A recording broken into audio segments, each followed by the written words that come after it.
Olá, pessoal, tudo bem com vocês? Aqui é a Bia McVeinert e hoje nós vamos falar um pouquinho sobre a utilização das provas ilícitas no processo penal. Bom, então, sem mais delongas, vamos lá. Eu sempre gosto de começar trazendo um pouquinho da relevância do tema escolhido. E no caso específico das provas ilícitas, esse tema ele é muito importante no estudo do direito processual penal como um todo. Como vocês podem ver, aqui nesse recorte trazido do que concursos, nas provas objetivas nós encontramos no mínimo 106 questões sobre o tema específico da utilização de provas ilícitas. Mas mais do que isso, esse tema ele é um tema multidisciplinar dentro do processo penal, já que ele pode ser cobrado tanto na disciplina de princípios do processo penal, como também inserido na teoria geral da prova. E também ele é multidisciplinar na medida em que combina também na disciplina de direito constitucional. Isso porque, como nós vamos comentar rapidamente, há uma previsão específica quanto à vedação das provas ilícitas também na Constituição Federal. Percebam, portanto, que rico que é esse conteúdo e como é importante que o concurseiro se aproprie desse tema de forma a utilizar esses ensinamentos não só na resposta de uma prova objetiva, mas especialmente em fases posteriores, como numa discursiva e eventualmente numa fase oral. Bom, o que nós temos aqui?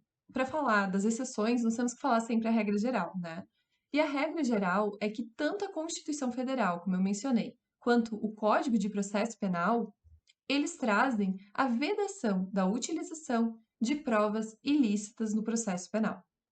O complemento da regra geral é a teoria dos frutos da árvore envenenada. E essa previsão, essa teoria, ela também encontra previsão legal expressa.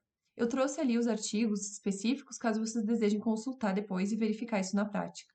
A teoria dos frutos da árvore envenenada, em uma breve síntese, ou a teoria The Fruits of the Poisonous Tree, de origem e de herança do direito norte-americano, preceitua em síntese que não só as provas diretamente produzidas de forma ilícita é que são inadmissíveis, mas também as provas que derivem diretamente das provas ilícitas.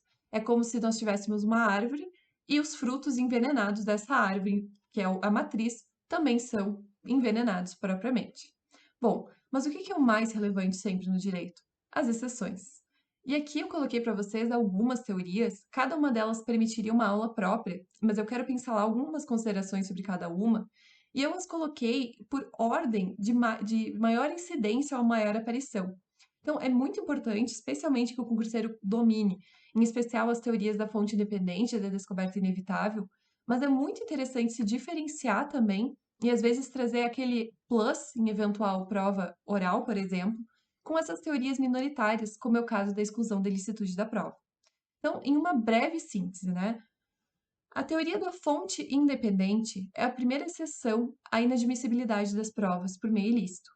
Na verdade, ela nem se trata propriamente de uma exceção, na medida em que ela não se trata da mesma coisa.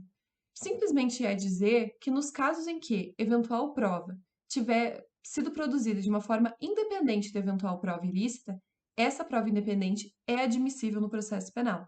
Se ela não for ilícita ou derivar da prova ilícita, ela permanece admissível. O que se diz, portanto, é que a existência de eventual prova ilícita num processo não invalida o processo como um todo, como regra. Por outro lado, a teoria da descoberta inevitável também é uma teoria que tem origem no direito norte-americano. Esta teoria preceitua a admissibilidade de eventual prova, produzida mesmo que de meio ilícito, nos casos em que se verificar que essa prova seria produzida inevitavelmente por um meio ilícito. Explico, pelo exemplo mais comum que sempre associam a essa teoria. É o caso, por exemplo, da polícia estar traçando buscas pelo corpo de eventual vítima de homicídio em determinado território. Enquanto isso, outros policiais obtêm confissão do acusado mediante tortura, indicando a localização do corpo justamente no território que já era vasculhado. Entende-se, portanto, que apesar da descoberta do corpo ter se originado de uma prova ilícita, a confissão mediante tortura, ainda assim se considera que haveria uma descoberta inevitável e, portanto, ela é admissível no processo penal. Já a teoria da proporcionalidade, razoabilidade, sacrifício ou do interesse predominante flexibiliza a admissibilidade das provas ilícitas nos casos em que houver um interesse predominante. Essa teoria, em confluência com os princípios do direito processual penal, ela é frequentemente utilizada nos casos em que o acusado produzir uma prova entendida como ilícita como prova da sua inocência. Em consonância, portanto, com o princípio do indúbio pro réu, da presunção de inocência, do devido processo legal flexibilizado, nesse caso, admite-se a produção da prova ilícita para provar a confissão, para provar a inocência do acusado. Bom, e a última teoria, exceção, né, que eu queria comentar com vocês, é a teoria da exclusão da ilicitude da prova. Essa sim é uma teoria minoritária e nem sempre comentada, preconizada especialmente por Afrânio Silva Jardim. O doutrinador propõe que seria possível se incidir as excludentes de ilicitude para excluir a ilicitude da prova produzida de meio ilícito. E aqui eu coloquei para vocês os temas correlatos, que também necessitariam de uma aula própria, quanto ao encontro fortuito de provas e serendipidade. Bom, mas para fechar hoje, o que eu queria comentar com vocês é dois aprofundamentos possíveis, justamente para demonstrar para vocês a riqueza desse tema e a possibilidade de traçar relações e um raciocínio crítico em relação a essas teorias. O primeiro aprofundamento que eu queria trazer para vocês é em relação à teoria da descoberta inevitável. Aqui é possível se trazer sempre, especialmente nos concursos de defensoria pública, uma perspectiva crítica acerca da teoria, em especial trazida, por exemplo, pelo doutrinador Aurí Lopes Júnior. Isso porque se trata, em verdade, quando se utiliza essa teoria, essa seção da descoberta inevitável, se está, em verdade, traçando um raciocínio hipotético.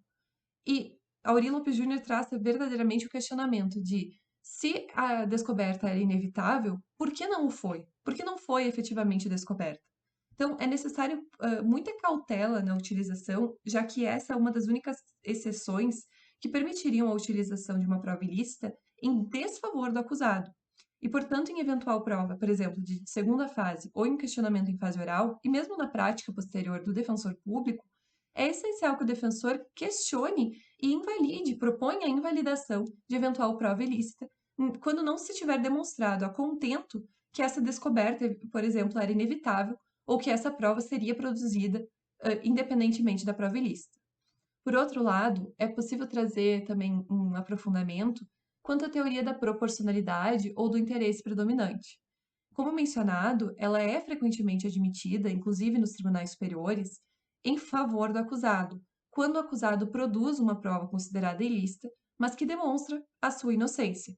A defensoria pública, portanto, e o candidato a defensor público deve fazer uso dessa teoria e defender a possibilidade de utilização de eventual prova. Não pensem que porque há esses precedentes que seja fácil utilizar ele no caso concreto. É possível que seja necessário que o defensor estabeleça e reforce esses julgados e esse entendimento doutrinário também. Por outro lado, em eventuais concursos de Ministério Público, em especial, é interessante que o candidato também saiba da teoria preconizada especialmente por Fernando Capês quanto ao interesse predominante do Estado. Essa teoria, ela busca utilizar a exceção da proporcionalidade em favor do Ministério Público, em favor da sociedade em tese. Então, há tanto uma linha teórica, uma linha doutrinária, que entende pela possibilidade da utilização de uma prova ilícita, mesmo em razão do interesse público, em qualquer caso, mas a linha que mais merece destaque, também interessante teoria, porém, claro que para mim, defensora, não concordo, mas a que mais merece destaque, em especial para concursos de Ministério Público, é a questão do interesse público nos casos de organizações criminosas.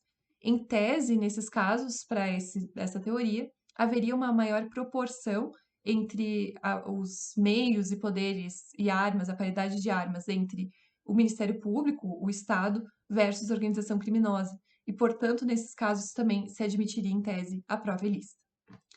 Bom, deixo isso com vocês para reflexões, para a gente aprofundar em outras futuras aulas. Fico à disposição para eventuais dúvidas. Desejo muito bons estudos para vocês e um beijo, até mais.